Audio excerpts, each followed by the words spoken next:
Eu sou Fernanda Magalhães, sou a mãe do Gael, trabalho com osteopatia pediátrica. Eu sou Andréa Gudrin, sou mãe da Yaya e trabalho com acupuntura pediátrica. Nós somos a Maternidade Sem Filtro.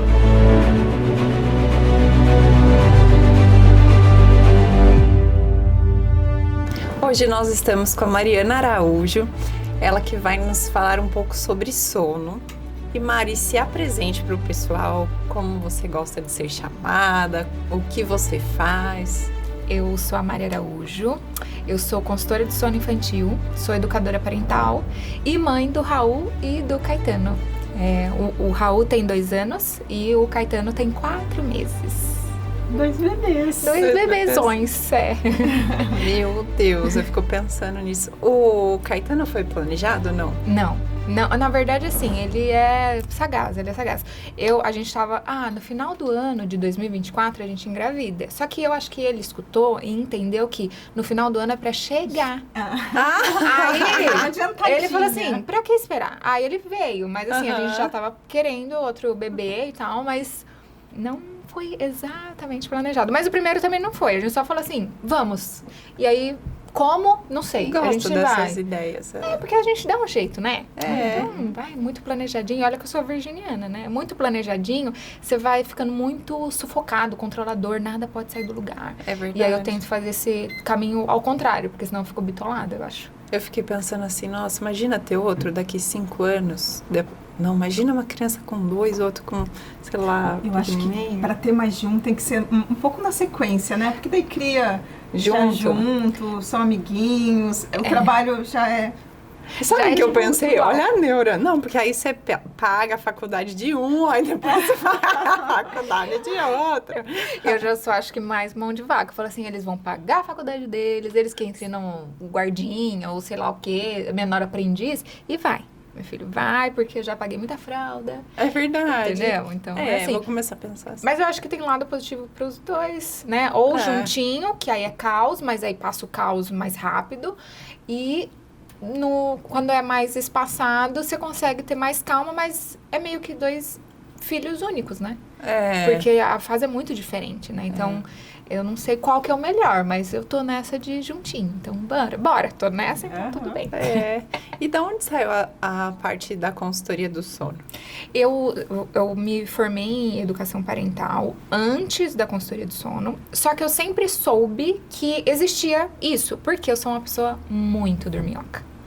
Muito. No nível, assim, minha mãe, ela me levou no médico, assim, quando eu era adolescente, uns 14 anos, porque ela achava que eu tinha lúpus, de tanto que eu dormia. Aí o médico falou assim, não, ela é adolescente, normal, ela dorme. E aí isso sempre eu falei, gente, filho, a gente tem filho e para de dormir, né? Eu falei, não, eu tenho que arrumar um jeito de continuar dormindo, pelo amor de Deus. E aí eu descobri que tinha consultoria de sono. Quando eu pari o meu primeiro bebê, na primeira semana ou segunda semana, eu já comecei a ir atrás de curso e tal. Eu falei, nossa, eu preciso saber se o que eu estou fazendo é certo ou não. Porque, né, a gente fica meio cega, meio sem saber o que a gente faz. E aí, eu comecei a fazer curso pra mim. E aí, eu falei, gente, muda a vida. Muda. Aí eu falei, não, eu vou começar a pesquisar mais e me certificar pra eu ajudar outras famílias. Porque pra mim... foi, tipo, da água pro vinho. Eu fico outra pessoa quando não durmo. Então, é uma coisa bem, assim, bem latente pra mim. Aí eu falei, não, eu tenho que disseminar a palavra do sono. Que sono é qualidade de vida, né? Literalmente. As pessoas não têm essa noção, né? Então, o meu primeiro filho me trouxe essa virada de profissão, né? Então... inclusive, no caminho eu tava falando pra Fer, né, que eu sempre dormi muito bem, muito bem. E 10 dias pra trás, o meu sono deu uma alterada. O sono alterou, caiu a imunidade. Então, a qualidade do sono não é só o cansaço, é saúde mesmo. Sim, né? sim. E não só isso, né? Tem... quando você quer emagrecer, se você não dorme direito, você não consegue prestar atenção nas coisas, a concentração cai. E isso não só pra gente, pras crianças também. Então, imagina as crianças começarem na escola, Só que não tem concentração, aí a alimentação já não é muito boa, porque hoje em dia, né, tudo industrializado, tudo bagunçado, e aí isso também encadeia, né, vários problemas de concentração, de obesidade, de irritabilidade. Então, às vezes, as pessoas falam assim, não, meu filho é terrível. Você não sabe o Joãozinho, nossa senhora, tá com sono. Não tem rotina. E aí, você vê uma criança, e isso eu falo porque algumas vezes, né, acaba bagunçando lá em casa, e aí eu falo, meu Deus do céu, não é o Raul, ou não é o Caetano, é outra criança. O sono, tem que prestar atenção nisso, porque eu, por experiência própria de mim mesma, a gente vira outra pessoa. É muito estressante. A gente precisa dormir. E não só as crianças, também os adultos, eles acabam... eu vou assistir mais um episódio de série. Eu vou ficar aqui no celular, com a cara no celular até ir dormir. E aí o sono não é de qualidade. Por mais que durma uma quantidade de sono, o sono não é de qualidade, né? Então, isso é muito importante. Toda vez que eu paro pra falar com alguém, eu falo a palavra do sono. Vamos dormir? Vamos fazer não sei o que e tal. Porque é muito importante. E essa virada de chave nessa casa, como foi? Porque para os maridos entenderem essa questão, como que foi isso? Então, é engraçado. Porque o meu marido, ele sempre foi noturno. Ai, meu Deus. Noturno.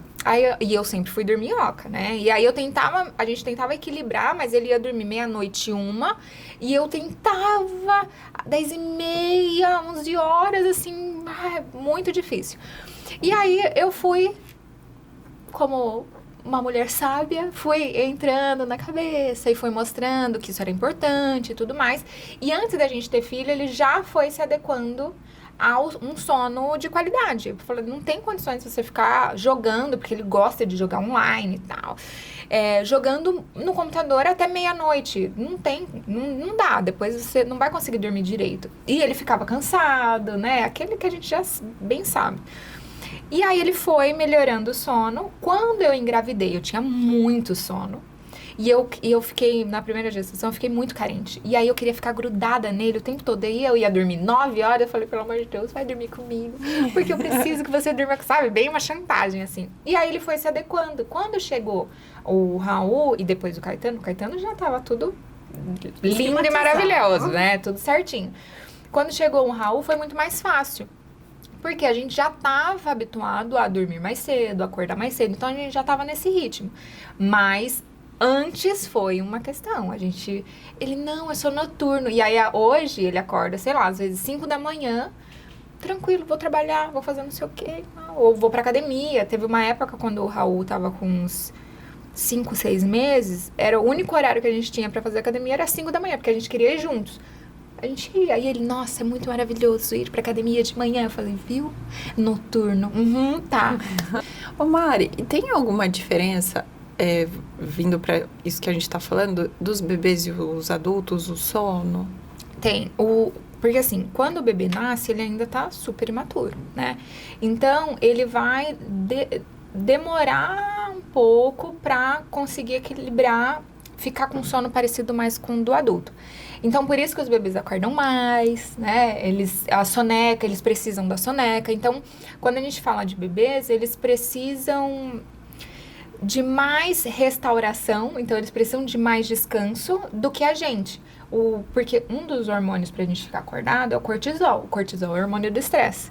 Então, por isso que se o bebê ele fica muito tempo acordado, ele começa a ficar muito estressado, porque o cortisol tá fazendo o trabalho ali, né? E aí é muito mais difícil da gente conseguir fazer ele dormir. Mas por volta de uns 3, 5 anos, o sono da criança começa a ficar um pouco mais parecido com o do adulto, mas isso pode fazer, né, ter um amadurecimento até uns 7 anos, por aí. Mas mesmo assim, crianças e adolescentes, elas precisam de uma rotina mais regradinha, mais rigorosa, dormir mais cedo do que os adultos. Então, a gente, por exemplo, dormindo 10 horas da noite, ok, dormindo às 10, acordando às 6 da manhã, vamos supor, né, 8 horas de sono. Os adolescentes e as crianças precisam ser um pouquinho mais cedo. Bebês e crianças, das 7 às 8 da noite é o ideal, por conta dos hormônios de crescimento e tudo mais. Quando ele vai crescendo um pouquinho mais, 9 horas, tá ok, né? Então, aí depois, quando vai mais pra fase adulta, aí a gente estende um pouquinho. Esse, né, é o ideal. Nem todo mundo consegue fazer, nem todo mundo quer fazer e tudo mais, né? E já diminuir a luz, né? Sim. Diminuir telas, super importante, né? Muito importante, é muito importante. Porque o hormônio do sono é a melatonina. A melatonina, ela para de ser produzida quando a gente tá em luz artificial, em luz branca. Na verdade, em qualquer luz artificial. Mas a amarela, a vermelha, as quentes, elas não fazem tanto mal. Fazem mal, mas não é tanto quanto uma luz branca, né? Então, é importante a gente também prestar atenção nesse ambiente. Não precisa ficar super bitolado, né? Nossa, meu Deus do céu, deu 6:01, eu vou apagar tudo e ninguém fala nada e tal. Mas é importante a gente organizar esse ambiente pro sono, né? Antes eu tinha um hábito, eu tinha televisão dentro do quarto. E pra mim dormir, eu era hipnotizada pela TV. Hoje em dia não pode ter um tiquinho assim de luz pra mim dormir. Meu sonho que o marido fizesse isso. O Gui tem que dormir com a televisão Eu ligada. era assim, Fer. Mas foi assim, consciência e acabou. Não durmo mais com... Nem pensar a TV dentro do quarto. Ai, meu sonho, tirar a TV do quarto. Nossa, assim, faz uma chantagem, sei lá, pensa em alguma coisa muito legal e aí tira a TV do quarto. Mas isso é muito importante. Eu já atendi casos da mãe, ela tá fazendo o ritual noturno e coloca o ruído branco na TV. Ai, mas a tela tá preta, mas tá tocando. Mas mesmo assim, ela emite luz. Então, não pode, não é o ideal que isso aconteça. Não tem o aparelhinho do ruído, coloca no aplicativo no celular. É melhor, mas o aparelhinho é melhor ainda, porque você não perde o celular ali, né? Eu fiz terapia quântica, né? E na terapia quântica, a gente prescreve florais quânticos. E daí era bem enfatizado que até a luzinha vermelhinha ali da TV apagar, desligada, mas a luzinha vermelha interferia. Então, tomou Nutrissono, zero luz, apaga tudo. Porque senão ele vai ter efeito contrário, ele vai estimular e não inibir. E isso é muito importante, porque às vezes a gente fala assim, mas a luz tá apagada. Aí quando você vai ver, tem a luz da TV, tem a luz do ar-condicionado, tem uma frestinha embaixo da porta. Quando o seu olho começa a acostumar, você consegue ver a outra pessoa assim, nitidamente no quarto. Exato. Então é importante a gente tirar todas as luzes, porque, falando, né, de bebês, o bebê, ele tem ciclos de sono. A gente também tem ciclos de sono. Muitas vezes a gente nem sabe, nem percebe que a gente acorda entre um ciclo e outro. Mas o bebê é mais nítido, porque ele não tem muita ajuda, ele não tem autonomia quando ele é muito pequenininho. Se ele, imagina, né? Se ele acorda entre um ciclo de sono e outro, e aí tem uma luz da TV, tem uma luz do ar-condicionado, tem a frestinha ali, e aí ele vê o mobile no berço, cara. É muito legal o mobile no berço. Então, isso vai prender a atenção e vai acabar prolongando esse despertar. Coisa que, se tivesse tudo escuro, pra ele é indiferente o estar de olho aberto ou olho fechado, porque tá tudo preto, né? Então, isso é muito importante, a gente tomar cuidado com isso, né? E é uma coisa simples de fazer. Ai, Mari, mas a minha luz, ela não tem um botão, minha TV não tem um botão que dá pra desligar. Fita isolante. Coloca. E sabe o que eu percebo, Mari? As mães têm medo de deixar a criança no escuro. Como que você orienta? Assim, porque eu sempre oriento a importância da luminosidade no quarto. Como que você faz para convencer essas mãezinhas? Tá. Na minha área, o que a gente preza é sono escuro total. Porque é aquilo. Uma luzinha estimula. A maioria das mães, elas acham que o bebê tem medo do escuro. E a criança, ela só vai ter medo, de fato, aquele medo nosso, convencional, lá para depois dos 2 anos, 3 anos. Isso depende muito de como é essa vida dele. Então, por exemplo, se a criança, ela não assiste TV, se as histórias que ela escuta são histórias mais adequadas para a idade do bebê, da criança, ela tem na família um ambiente harmônico, tranquilo, que não é de briga, não é de gritaria. Então, tudo isso vai interferir se ela vai ter mais medo ou menos medo. né? Então, isso é muito importante para prestar atenção. Então, por exemplo, eu já atendi um caso de uma criança que ela tava com medo do escuro. Ela tinha pesadelo e tudo mais. E aí, a gente faz um rastreio de o que ela tá assistindo, quais desenhos ela tá assistindo, o que você está vendo no celular, o que você tá vendo na TV. Porque, às vezes, meu filho, ele só assiste um desenho XYZ lá, que é super adequado, Pequeno Urso, da nossa época lá e tal. Pequeno Urso, que é fofo, não tem nada pra ter medo. Só que você tá assistindo da Atena no celular. E aí é só morte, só não sei... Como que você vai? É óbvio que a criança escuta, ela presta atenção. Então, isso é muito importante. Ou a nossa conversa entre adultos, ela tá brincando lá, mas a gente tá conversando sobre coisas que dá medo. Ligada, né? A anteninha tá sempre ligada. Isso é muito importante. Então, a gente faz um rastreio de entender todo o ambiente dessa criança, o que ela vê, o que ela escuta, como que tá a escolinha, se tá na creche, se não tá, pra entender da onde tá vindo esse medo. Que não é o ideal a criança ter medo, um medo, assim, absurdo, né? Um medinho ou outro sempre vai ter quando ela tiver maior, e aí porque ela vai ter contato com as outras coisas, né? Isso é meio inevitável, mas é importante prestar atenção nisso, sim. Tem algum erro que é comum que os pais fazem, que você fala assim, nossa, quase todo mundo faz? O primeiro, assim, que me vem na cabeça primeiro, pegar 1000 dicas na internet, e aí testa 2 dias e fala que não dá certo. Eu fico, gente... Às vezes é tipo, essa daí daria certo. Por quê? Sono é hábito, né? Se a gente não tem a consistência de fazer todos os dias, não vai ter resultado. É uma rotina e uma higienização, né? Então, por exemplo, o meu bebê, tem muito isso, assim, meu bebê, eu queria fazer autonomia, aí eu testei fazer tal coisa, mas não deu certo. Aí eu falei, quanto tempo vocês tentaram? 2 dias. Não vai dar. Não vai dar, porque é uma mudança de hábito. Se pra gente mudar um hábito já é difícil, imagina para um bebê. Imagina para uma criança que não tá entendendo muito bem, não é ela que decidiu que vai mudar. Então, é um processo. Esse eu acho que é o maior, assim, de erro geral das famílias. De tentar fazer diferente, mas não tem a consistência. E você sugere algum tempo específico, igual o livro lá do hábito, aquele livro amarelinho, 21 dias para mudar? Geralmente, assim, no meu método, quando eu vou tratar uma família, a autonomia eu falo 20 dias, pra gente ver um resultado legal.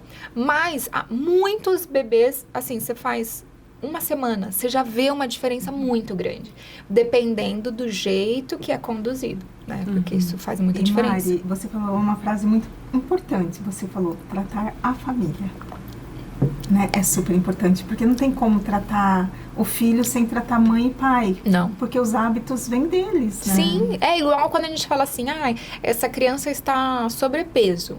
Mas não é o problema da criança. Quem vai no mercado são os pais. Então a gente... alimentação para aquela criança. Então quem tem que estar consciente e querendo fazer diferente são os pais. No sono é a mesma coisa. O bebê ele não vai pegar a mantinha dele e vai pro quarto, subir no berço e deitar. Não vai. Então, os pais é o primordial que estejam de acordo. E na minha consultoria, no meu trabalho, um dos pilares mais importantes é o emocional da mãe. Porque se a mãe não tá do meu lado, se eu não tô do lado da mãe, a gente não consegue trabalhar junto. E aí, não adianta. Ela gasta dinheiro à toa, a gente fica frustrado, o bebê fica extremamente estressado e a gente não sai do lugar. Então, a mãe, no geral, é o pilar mais importante. Porque geralmente os pais ou saem para trabalhar, né? Não participam tanto ali da rotina, o que é uma pena, né? Mas socialmente não tem muito para onde a gente correr, né? Então o emocional da mãe é muito importante. Muito importante. E você acha que a rotina é algo muito importante diante do sono? Eles pegarem os pais, o bebê pegar uma rotininha, qual a importância dessa rotininha? A rotina, ela é importante, mas, assim, tem na internet o ideal. Dormir entre 7 e 8 da noite, fazer X sonecas, não sei o quê, ritual noturno, e óleo essencial, e lavanda. Tudo isso é maravilhoso. Mas a gente tem que sempre olhar para a individualidade daquela família. Então, por exemplo, Mari, o meu filho, ele vai pra escolinha e eu pego ele 6 da tarde e eu saio, ele tá dormindo e eu volto, ele chega às 6, eu chego às 6, eu só teria 1 hora então pra ficar com ele? Cara, é mais importante o vínculo, a conexão com os pais do que estar na cama às 7 da noite. Aí a gente tenta equilibrar, então isso é muito individual de cada família, né? É muito importante a gente colocar o que é prioridade. Então, a conexão com os pais sempre vai ser prioridade. Como a gente pode fazer isso? É de manhã, a gente tem um tempo de manhã ao invés da noite, ou vamos colocar o soninho mais pra tarde, mais pra noite ali, pra conseguir ficar com o pai, que às vezes chega mais tarde. Então, tudo isso é moldável, mas a rotina em si, a repetição de atividades é muito importante. Por quê? Quando a gente fala de rotina, a gente está falando de previsibilidade. E a gente, ser humano, se acalma na previsibilidade. Então, por exemplo, eu peguei o carro aqui para vir para cá. Eu não sabia o caminho. Isso me deixa ansiosa, isso me deixa nervosa. Se a gente para pensar como se fosse um bebezinho, cara, eu não sei andar, eu não sei correr se tiver um perigo. Eu tô à mercê de um outro ser humano. Se dá alguma coisa ruim aqui, eu não sei me defender. Então, eu preciso de uma previsibilidade para eu ficar calma e saber que, depois do banho, a minha mamãe vai fazer a massagem e eu vou colocar o pijaminha, aí eu vou mamar e eu vou dormir. Então, eu sei o que vai acontecer, você tem um bebê mais calmo, ou uma criança mais calma. Nos 2 anos... no famoso Terrible 2, que estou passando nesse momento, previsibilidade é assim, ouro. É ouro, porque você evita muito estresse. E essa é a palavra-chave. A gente evitar estresse para ter um bebê mais calmo e um bebê que aceita melhor o sono. Claro que a rotina, ela precisa estar adaptada com idade, né? Então, não adianta eu ter, eu vou ter uma rotina, vou fazer um ritual noturno. Tá, mas a janela de sono tá errada, a quantidade de soneca tá errada. Tudo isso conta muito pra gente ter um sono de qualidade e menos estresse, que é o que a gente quer. É importante. E é engraçado quando a pessoa fala e você sente em casa, né? É a teoria com a prática. E... o Gael, a gente já pegou a rotininha, o horário, vou falar alimentação, né, do TT e tal. Aí teve um dia, eu faço a amamentação mista, né, no comecinho da manhã, eu trabalho só de manhã e fico o dia inteiro com o Gael. Aí de manhã ele toma a fórmula com o meu marido ou com a moça lá que me ajuda. Aí chega na hora do almoço, 12:30, aí é o TT. Se eu me atraso, eles me ligam, ele tá irritado, e eu já dei mamadeira, e não adianta, não sei o que, e é aquela rotininha que ele tá acostumado, né? E ele tem 4 meses. Ele tem 4 meses? Então, isso é muito importante da gente ver como faz diferença, faz muita diferença. E eu nem imaginava, e tanto meu marido quanto a moça que me ajuda falou, Fer, dá esse horário, ele quer você, ele quer o TT, ele não quer mamadeira. Ele não tá com fome especificamente, ele quer aquele vínculo, todo o combo que aquele vem. Momento, né? Aquele momento, aí vem o soninho e tu... Então, inclusive, a semana passada nós saímos, né? E daí, no outro dia de manhã, eu liguei pra Fer. Fer, o Gael dormiu bem? Porque saiu, né, do contexto e todo mundo era o único bebê ali da noite. E todo mundo, ai, que lindo. Eu falei, nossa, o Gael essa noite não vai dormir. E o pior é que é mesmo, porque... E é muito engraçado, porque agora com 2, no primeiro, como eu tinha só 1, era toda aquela... atenção. Bitolação quase, né? Nossa, não pode respirar diferente, a rotina tem que ser exatamente... Por isso que eu falo, é difícil quando a gente entra nesse controle demais, porque você acaba perdendo algumas coisas, né? Mas tudo tem equilíbrio. E aí no segundo, eu tenho um de 2 anos e quase 3, ele tem muita energia, a gente precisa sair. Ainda não saio à noite com eles, porque eu acho que eles já estão muito cansados, e eu tô cansada também, enfim. Então, não é da minha realidade sair à noite. Mas, por exemplo, soneca fora de casa, o segundo faz, entendeu? O primeiro, a gente pensava todo um Tetris para estar em casa para ele dormir. Então, eles são muito adaptáveis, mas é importante a gente pensar sempre na necessidade do bebê e na necessidade da família, porque tá todo mundo junto. Não adianta só a gente, o bebê nasceu e ele que tem que se moldar na nossa realidade, porque ele chegou depois. Não. E nem ao contrário, porque senão você perde muita coisa, né? Então, o equilíbrio é sempre o mais importante. E tem algo, além dessa parte de deixar tudo escuro, coisas que dá pra fazer no ambiente pra ajudar esse sono? Quer falar alguma coisa? Igual você falou, lavanda, um óleo essencial, né? Eu gosto muito do óleo essencial de lavanda, colocar ali eu usava muito quando o Raul era pequenininho e quando o Caetano era bem pequenininho também. Se você não tem difusor, por exemplo, você vai dar banho no chuveiro ou banho na banheira, enfim, você joga uma ou duas gotinhas no chão do box. E aí faz aquele vaporzinho, né? E fica aquele cheirinho que ele respira. Se você dá banho em banheira, que era o que acontecia no meu segundo, eu colocava a banheira em cima da pia, porque a minha pia do banheiro é grande. Aí eu colocava a banheira e pingava dentro da pia. Então ficava do ladinho.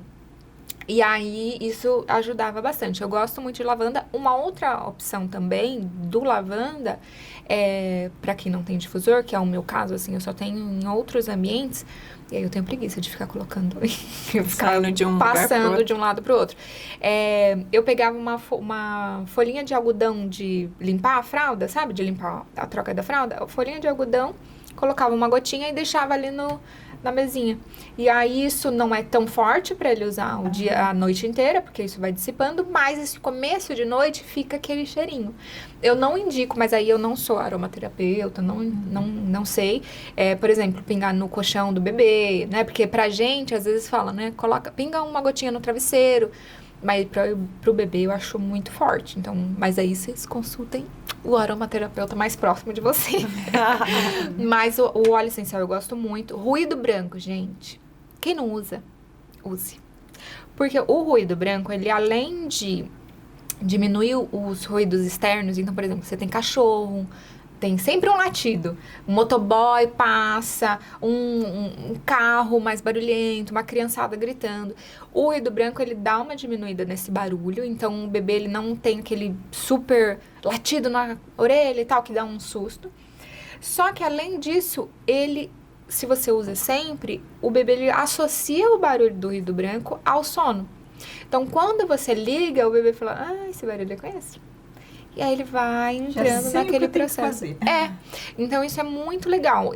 Em casa, eu tô tão fã do ruído branco que eu tenho 3 quartos e 3 aparelhos. Um pro Raul, um pro Caetano e pra mim. E aí, no começo, meu marido falou assim, esse barulho, meu Deus do céu. Aí, depois do tempo vai passando, você vai se acostumando. Aí teve um dia que acabou a bateria, sei lá, enfim. Aí ele... acho que eu dormi mal, porque não tem um ruído branco hoje, né? Não sei o quê. Aí eu falei, o ruído branco é vida. Então, o ruído branco é maravilhoso. E outra coisa, quando você... eu não tenho o aparelhinho. No aplicativo, no celular, dá pra baixar. Então, dá pra você usar. E é ótimo pra soneca no passeio. Porque daí, você coloca no carrinho, né? Coloca ali bem posicionado. Né? Barulho de restaurante, barulho do parquinho... Você ajuda a associar um pouquinho a soneca ali da casa para o passeio e sem contar o barulho, né? Que ajuda muito, né? A evitar um pouco dessa conversação que acaba diminuindo a soneca, né? No passeio, então é bem legal. Eu ia te perguntar da idade, então não tem limites, ruído branco. Sem limites. A única coisa que é importante prestar atenção é no volume. Mas aí, por exemplo, na minha consultoria, quando eu passo o plano de sono, tem lá a medição. E aí você pega, no aplicativo no celular, você consegue baixar medidor de decibéis. E aí o que você faz? Você pega, coloca o ruído branco, onde ele vai ficar, e você baixa esse aplicativo e coloca o celular para medir onde o bebê está. Então, se o barulho, né, do ruído tiver entre 40 e 60... beleza. Se tiver muito baixo, provavelmente dá pra dar uma aumentadinha, porque daí não vai fazer tanto efeito. Se tiver mais de 60 decibéis, diminui, porque isso pode prejudicar a audição a longo prazo, né? Isso pra gente e pro bebê, né? Então é importante a gente medir. Então eu sempre faço isso na consultoria. Ô Mari, e o que você orienta quando o bebê fica lutando, não quer dormir? Ele tá quase fazer ali e fica lutando contra esse soninho? Assim, quando é pontual, e aí, cara, não tem como voltar atrás na rotina. Então, por exemplo, hoje bananou tudo e é hoje que aconteceu isso. Taca no carro. Coloca no carro e vai. Mas, Mário, meu filho, ele sempre luta com sono. Tem que ajustar a rotina. Por quê? Se a gente não ajusta a rotina, às vezes você está fazendo uma janela de sono para aquela idade muito longa ou muito curta. E tudo isso vai resultar na luta contra lutar contra o sono. Por quê? Se o bebê não está com sono suficiente, ele não vai querer dormir. Se ele está com muito sono, ele entra naquele cortisol exacerbado, vai lutar porque ele está muito estressado. Então, é importante a gente saber a janela de sono ideal para aquela idade e não só para aquela idade, para aquele bebê. Porque tem a tabela e tem o que funciona para o seu bebê, né? Então, isso é muito importante. Preste atenção na janela de sono, porque daí tudo melhora. Porque o bebê está com sono quando tem que estar com sono. E você entende, você não fica só à mercê daquele sinal de sono. Porque, às vezes, o sinal do sono, ele já tá com muito sono quando ele dá sinal. Ultrapassou. Já ultrapassou. Principalmente bebês muito bonzinhos, né? Que não choram muito. Isso é muito importante da gente prestar atenção. Então, saiba qual é a janela de sono e cada mês vai dar uma mudada. O mês vai passando, ele vai ficando um pouquinho mais velho e a janela de sono vai aumentando também, né? Porque daí ele vai tolerando ficar mais tempo acordado. Então, no primeiro ano, isso vai praticamente mês a mês vai aumentando. Vai aumentando, mudando. Ô Mari, eu trabalho com medicina chinesa, né, pediátrica, e uma das orientações que eu vejo, que eu passo muito para as mães, e é algo que provoca muito desconforto, porque na medicina chinesa tem uma deficiência de baço pâncreas dos bebês. E daí o que acontece? À noite, o baço pâncreas estômago, ele se recolhe para poder descansar e no outro dia trabalhar. E daí o bebê acorda durante a madrugada e ele já é aquele bebê que dorme em cima da barriguinha, perninha encolhida, se mexe, geme. Então ele já tá com desconforto ali, estomacal, digestivo. E daí ele acorda e chora. A mãe acha que é fome e vai lá e mais leite. E daí aquele desconforto aumenta. E assim, uma das orientações que eu passo depois de determinada idade, meses ali, para tirar a mamada. Porque assim, eu falo assim, nós adultos, a gente não acorda no meio da madrugada e vai lá comer, né? Então por que a criança acordou, chorou, tasca ali lá a comida? E isso vai provocar um maior desconforto. Uhum. Na tua parte, você tem alguma orientação referente a isso também ou não? Então, eu acho que depende do tipo de aleitamento. Se é materno, né, se é o leite ali da mãe, é importante a gente também entender que o peito não vai ser só a fome, não vai ser só o leite. Então, principalmente bebês que não pegam chupeta. A sucção é muito importante para o bebê. Então, a gente, nos primeiros meses, ali até os 6 meses, essa sucção é muito latente. Então, é importante a gente, né, entender o equilíbrio ali para, óbvio, se o bebê está acordando de 40 em 40 minutos, você não vai dar o peito 40 em 40 minutos, porque além de ficar exaustivo para você, é isso, o bebê vai se enchendo de leite e aí ele vai ficando mais desconfortável. O estômagozinho é pequenininho. É muito pequenininho, né? Mas isso é um caso muito extremo. Então, falando no geral, até os 6 meses, se você tem uma rotina direitinho, um hábito bom de sono, você vai implementando, geralmente o bebê vai acordar ali 1, 2, no máximo 3 vezes. Esse é o geral, para bebês que tem uma rotina muito certinha e a gente, né, otimiza isso. Isso, mais ou menos, né? Depois do 6º mês, o que acontece? Tem as mães ficam super esperançosas, tipo, não, depois do 6º mês, depois que ele começar a introdução alimentar, mas daí... Vai pesar, né? Perdão falar isso pra vocês. Mas segue esse raciocínio. O bebê, ele vai começar a introdução alimentar. A maioria das vezes, ele não vai comer de fato. Ele demora para começar a ingerir alimento, às vezes 1 mês, 2 meses. Aí você imagina, um bebê que está pronto para comer, para receber o sólido, ele só recebe leite. que digere mais rápido. Então, a tendência, e é normal isso acontecer, entre o 6º e 7º mês, o bebê está pronto para o sólido, mas não recebe o suficiente. Então, ele vai acordar com mais fome. Então, é importante a gente entender isso, prestar atenção e, óbvio, fazer essa demanda de aleitamento. A fórmula, você tem que ir conforme o pediatra vai falando para você, conforme tá lá na indicação do rótulo, da lata e tal.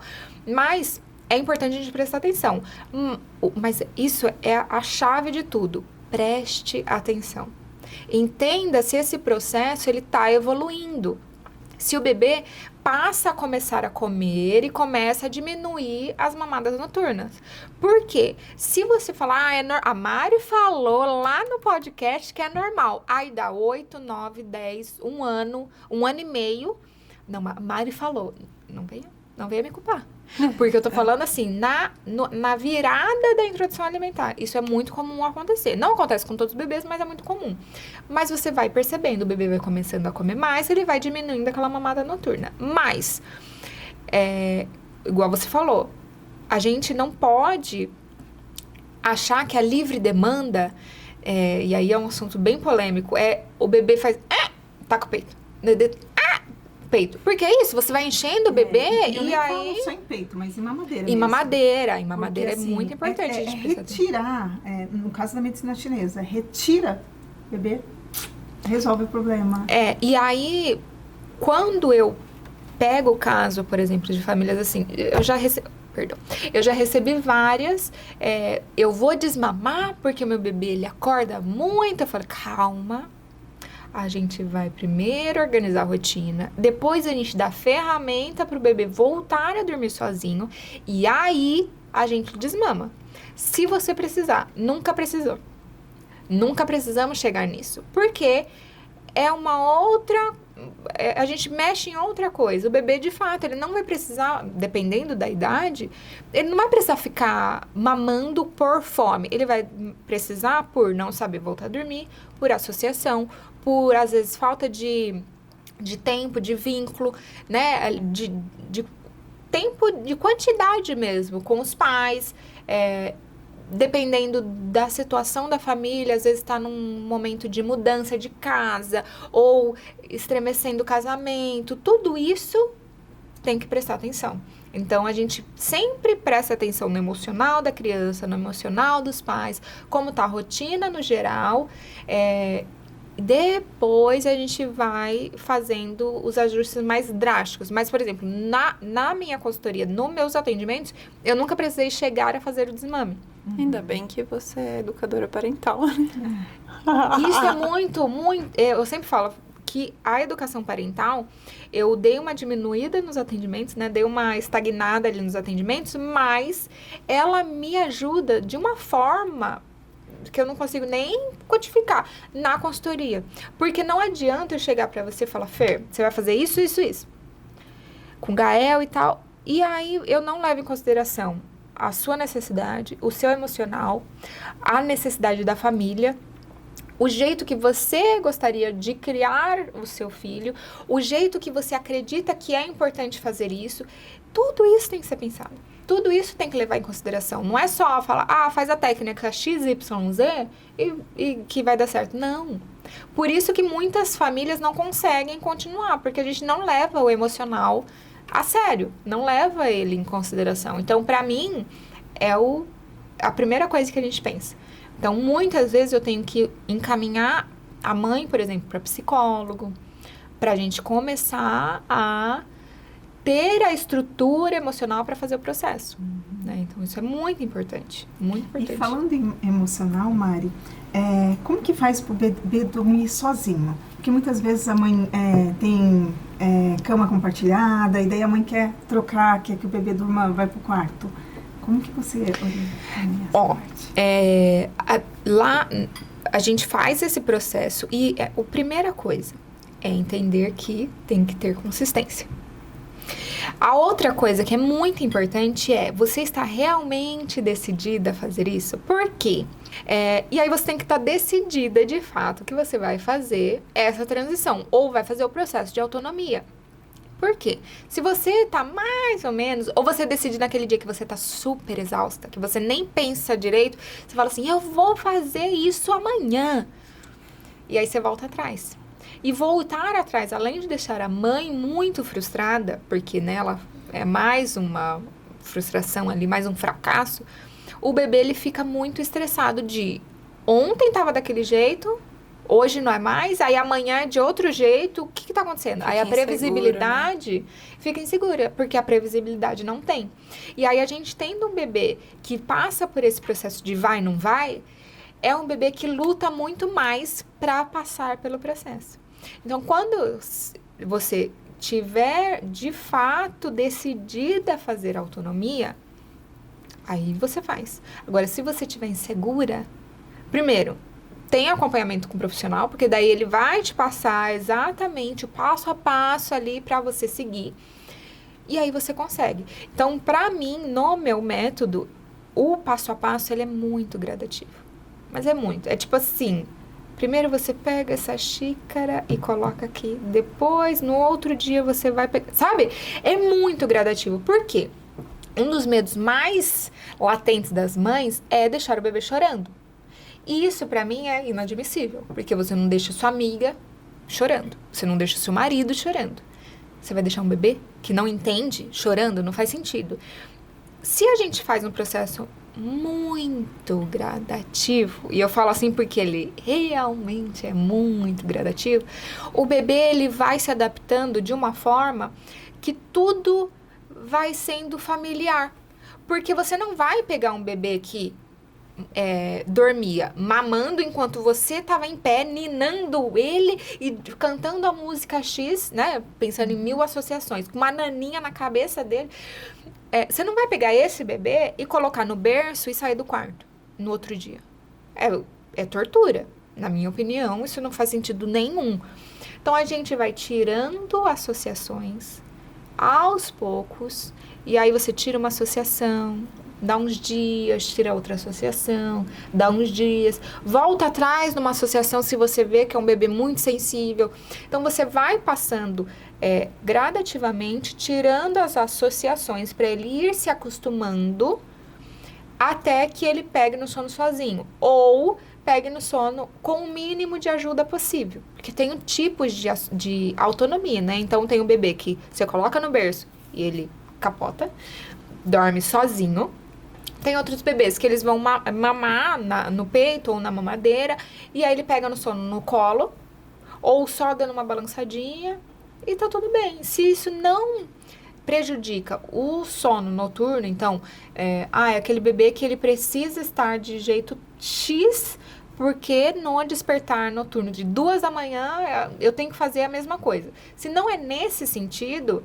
Se você não precisa repetir aquilo que você fez no sono, no ritual de sono noturno, tá tudo bem. Você pode deixar o seu bebê pegar no sono no seu colo, porque é uma delícia e passa muito rápido. O problema é quando isso encadeia despertares noturnos a rodo, assim, né? E a gente fica muito cansada. Então, é importante a gente entender isso, que existem níveis e a gente não precisa deixar o bebê no berço. Porque é muito bom fazer o bebê dormir. E passa muito rápido. Muito rápido. E aí você perdeu aquela chance daqueles momentozinhos, Perdeu, né? Eu vivo isso, porque a minha é adolescente hoje. Quem disse que quer dormir? Às vezes eu vou no quarto, deixa a mamãe dormir um pouquinho com você. Não, mãe, meu quarto. Então, é outra fase. É outra fase. Fases, e aí, né? só que aí a gente tem que também ter o equilíbrio entre nós o bebê e a criança de eu quero curtir essa fase, eu acho que é importante, mas como que a gente faz isso de forma saudável, sem eu ter que estar acordando 10 vezes à noite? Porque senão amanhã eu sou outra pessoa. E o meu propósito é fazer as mães e os bebês e a família inteira dormir para que essa mãe seja a melhor mãe que ela consegue ser no outro dia. Porque não tem como a gente ser o ideal da maternidade, que nem existe, mas, né, colocando isso... A maternidade é sem filtro. Sem filtro. Com sono, com privação de sono, cansada, sem autocuidado, não tem como a gente fazer isso. Então, o mínimo de sanidade a gente precisa ter, né? E o que faz, Mari, quando o bebê troca a criança, o bebê troca o dia pela noite? Isso acontece muito quando o bebê é muito pequenininho. No geral, né? Óbvio, tem casos extremos que aí você vai levando, né? Enfim. Mas, falando de bebês pequenininhos, acorda. Tem que acordar. Ah, dormiu 2, 3 horas de soneca ali no começo do dia. Acorda. Mari, mas ele não acorda. Dificilmente um bebê de mais de um mês, você pegando ele, saindo de casa, vai ficar dormindo. Isso acontece mais quando é muito recém-nascido. Que aí você fica, tira a roupinha e passa um álcool no pé e não sei, né, faz aquele bebê acordar, mas ele não acorda de jeito nenhum. Aqueles 15 primeiros dias é mais complicado. Mas depois disso, geralmente o bebê tende a responder mais esse acordar, né, esse estímulo. Então, basicamente é isso. Acorde seu bebê e faz a janela de sono direito daquela idade. Quando é uma criança, por exemplo, né, que às vezes entra naquela bola de neve, quando você vê a sua criança está dormindo 2 da manhã.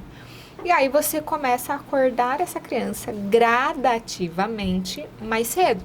Então, por exemplo, uma criança que está naquele extremo, dormindo 2 da manhã, acordando meio-dia, você não vai no dia seguinte acordar ele 7 da manhã, não faz sentido. Ela vai querer te dar um soco na cara. Eu iria, né? Você vai diminuindo todo dia, 15 minutinhos, 20 minutinhos, meia hora, até que chegue num horário adequado. Então, não tem mágica, é muito lógico, mas o que acontece é que as mães, os pais, a família, eles acabam desistindo, falar, não, meu filho não dorme. Não, dorme sim. Você tem que continuar, mas dorme. Nessa questão que você falou dessa parte do desenvolvimento motor, que às vezes tem regressão de sono, eu tenho que respeitar essa fase do bebê de desenvolvimento e essa tortura materna. ou tem uma... Ou amarra a criança. uma magiquinha, algo que eu posso fazer. Tem que respeitar, porque, né, a nossa fase aqui, bebê de 4 meses, eles estão começando a querer virar. O meu tá meio lento, assim, mas ele é um pouquinho prematuro, então a gente tá, né, estimula e tudo mais. Mas o bebê, ele vai ter essa fase e muito provavelmente ele vai querer treinar de madrugada. Não tem nada pra fazer, né? Vai treinar de madrugada. Virar, desvirar, ficar... Quando ele chega ali 8, 9 meses, ficar de 4 apoios. Quando começa a andar, ficar em pé e tudo mais. Tudo isso atrapalha o sono. A mágica, que não é mágica, é estimular de dia. Então, quanto mais a gente estimula, quanto mais a gente ajuda... não estimular precocemente, mas quanto mais a gente ajuda o bebê a passar por esse marco... mais rápido ele passa e menos desgaste a gente tem. Então, por exemplo, meu bebê ele tá começando a engatinhar.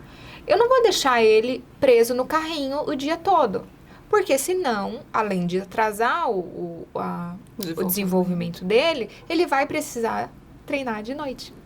Então, deixa o bebê livre no chão, deixa o bebê fazendo os movimentos que ele faz naturalmente e uma vez no dia ali, faz um estímulo. Coloca ele de barriguinha para baixo ou coloca ele para virar e desvirar, estimula isso.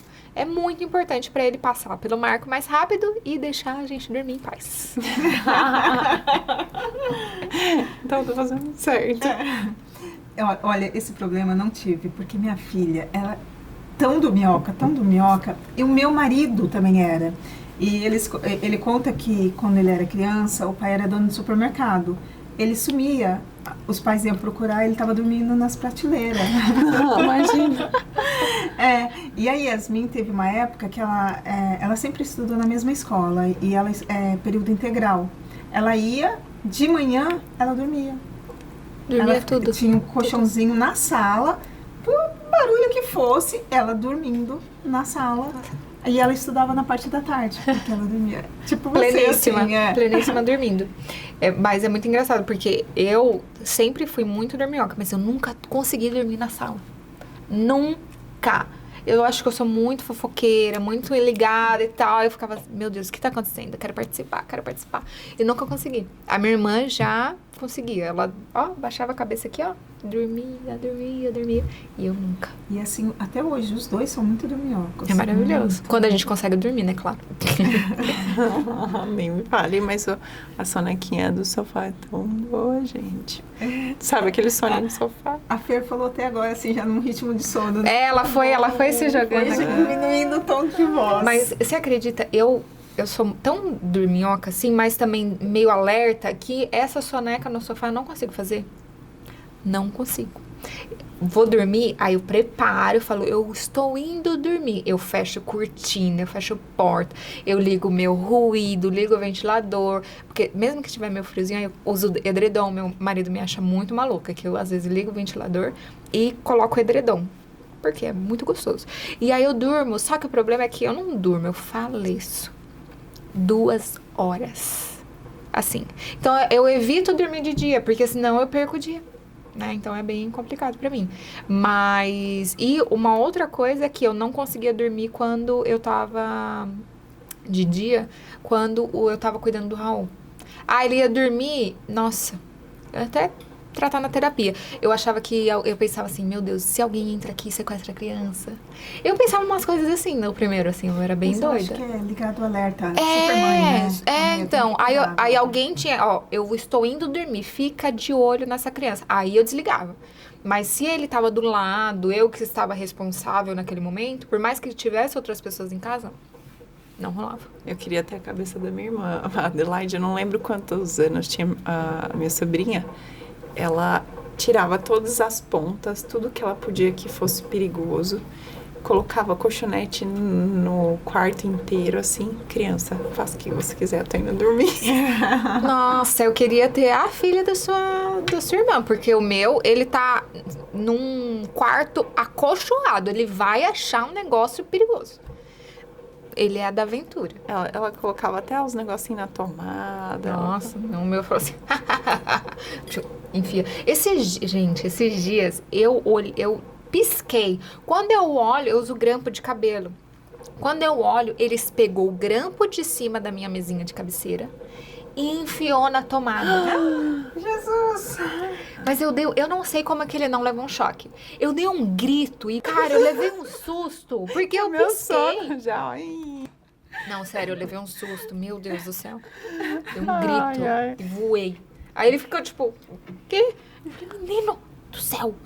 Eu sou da Mais ou menos. Ai, pai amado.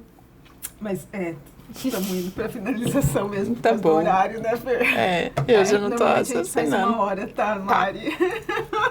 Deixa eu ver o que tá faltando, então. Vamos lá, então.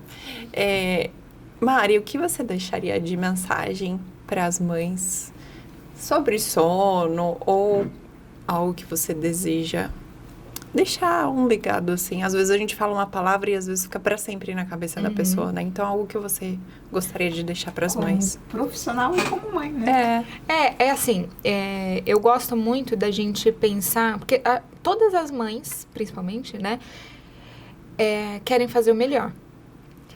Não adianta a gente ficar, nossa, 1000 livros e teorias e se a gente fica tão bitolado e tão se colocando, comparando com a pessoa que a gente segue no Instagram, porque fulano tem o bebê que dorme a noite inteira. Cara, eu nunca vi um bebê que dorme a noite inteira sempre. Não tem, porque ele tá se desenvolvendo e ele vai, né, precisar desses marcos, ele vai ter essa transição. A gente ficar se comparando é muito ruim. Mas, por outro lado, a gente também não pode sair no extremo de tá caos e aí é assim, e não Achar procura que tá ajuda. tudo certo, né? Não procure ajuda, porque hoje em dia a gente não tem rede de apoio, na maioria das vezes, né? Tem aquela frase, né, que é preciso uma aldeia para criar uma criança, e hoje a gente não tem isso. A maternidade, ela é muito solitária. Então, você se cercar de profissionais que te ajudam, que te ouvem, que são empáticos, pessoas que te elevam na sua maternidade, de modo geral, é muito importante. Porque, às vezes, aquela pessoinha que fica falando, dando aqueles conselhos passivo-agressivos, vai mexendo com a sua autoestima materna, que é muito importante não ser mexida, né? Então, prestar atenção nisso, prestar atenção na sua intuição, mas principalmente ter profissionais de qualidade que queiram o seu bem, o bem para o seu bebê, atualizados ao seu lado. Isso muda muito, muda demais a sua maternidade. E, de novo, pensando em sono, em saúde, tudo isso faz com que você seja uma mãe melhor, atinja a sua idealização possível de alguma forma. Então, presta atenção nisso, é muito importante. Fazer o que é possível diante do possível, né? Total. Não se cobrar sempre, né? E aí, um dia vai ser ruim, outro dia vai ser bom, e aí você vai... Claro, a gente sempre quer ter dias muito bons sempre, mas vai ter dias que vão ser ruins, principalmente quando a gente tá no puerpério. Às vezes o dia nem tá ruim, mas, cara, dá uma melancolia e fala, cara, eu vou acolher essa melancolia nesse momento, e é isso. Amanhã é outro dia, a gente pensa de outra forma.